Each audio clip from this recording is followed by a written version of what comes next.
Chicago public school students returned to their schools on Wednesday, a day after teachers reached an agreement on COVID-19 safeguards with the district, ending a walkout that cancelled classes across the third largest school system in the United States for a week.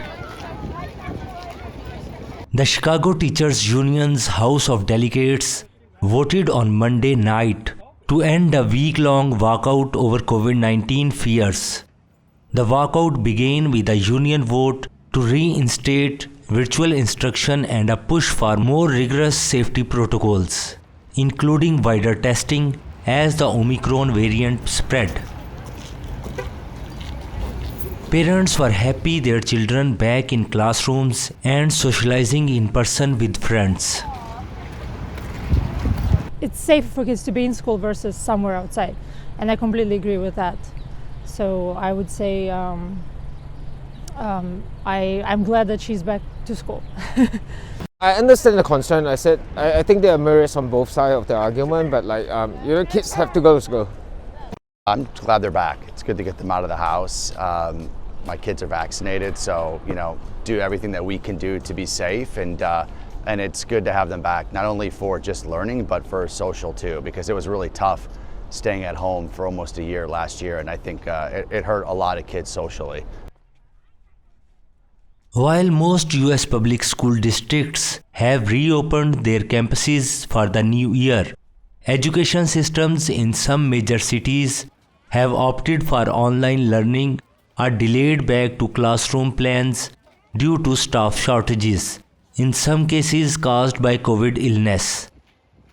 The United States reported 1.35 million new coronavirus infections on Monday, the highest daily total for any country in the world, as the spread of highly contagious Omicron variant showed no signs of slowing.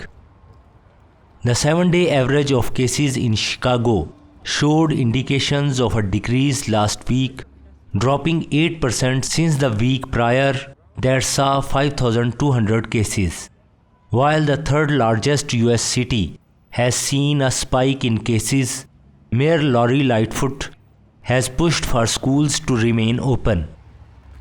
The city's dispute with teachers was tense. Lightfoot and the district had branded the walkout illegal and said teachers' pay would be docked.